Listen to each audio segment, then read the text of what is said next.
Hi, my name is Kalila Villeroy, and my policy claim is over the right to autonomy during pregnancy. The first Texas statute which constituted abortion as a criminal act was passed in 1854. This particular statute was placed to instate legal penalties for any person who assisted in the act of removing an unborn fetus from the womb in regards to termination. Although suggestions were made in the early 1900s to reconstruct this unconstitutional statute, which was presented to the Texas Court of Criminal Appeals, they disregarded the modification on the grounds that the adjustments were unnecessary and unsubstantial due to no valid evidence which backed and supported their claim. Fortunately, the United States Supreme Court case of Jane Roe versus Henry Wade proved the flawed Texas statute to be unconstitutional in early 1973.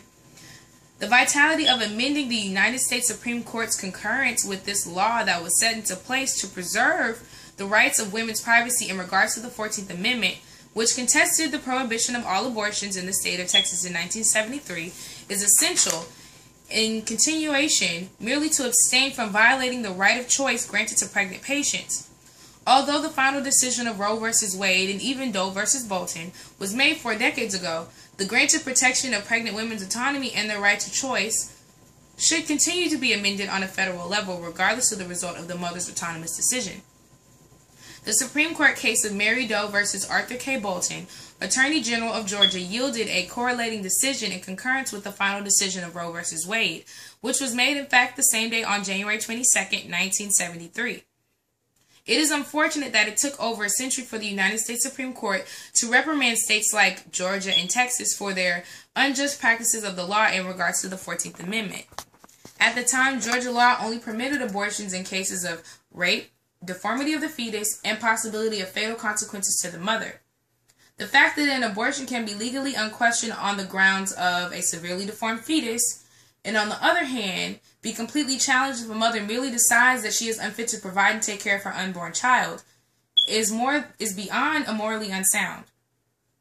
True ethics and morals play a valid role in the making of judicial amendments and statutes. However, a given right is not to be compromised on the grounds of contradiction to another's belief. Unfortunately, using moral views based only on those parents and peers can lead to radical subjectivism that can make ethical discussion of issues such as euthanasia, abortion, or cloning difficult, if not possible.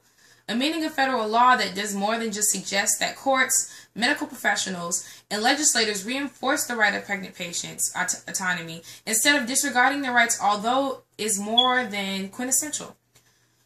Although abortion is viewed as an immoral act by some citizens in the United States, that does not in fact devalue the right of choice granted to the maternal party. The protection of the fetus is usually utilized as the platform on which opposing citizens, courts, and legislators stand. In their case, the pregnant patient should not be granted rights in which to decide what happens to her body if it conflicts with the progression of the fetus. Republican legislators nationwide have systematically crusaded to set women's rights back by setting a 20-week ban, which would prevent physicians from performing abortions after 20 weeks of gestation.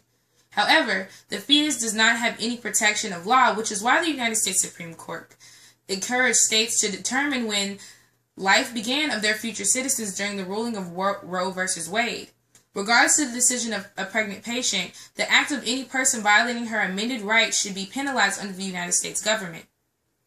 The amending of rights was done for a purpose, and one who opposes the 14th Amendment on any count should be held liable. For instance, the case of Angela Carter in George Washington Medical Center is a clear example of what possibilities can occur when medical professionals, courts, and legislators, and even other judicial employees override the autonomy of a pregnant patient. The role of a medical professional is merely to suggest and aid a patient through their ailment, not to overrule and dictate. The resulting death of Mrs. Carter and her fetus proved the immorality and unjust effects of overruling a patient's right to autonomy.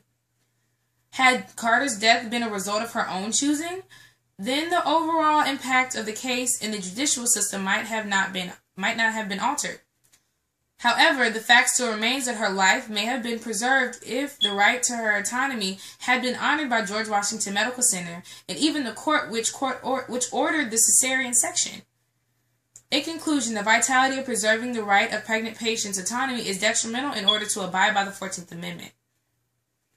Amended rights hold an equal amount of clout as an inalienable right, and therefore should be protected under every circumstance on a federal level.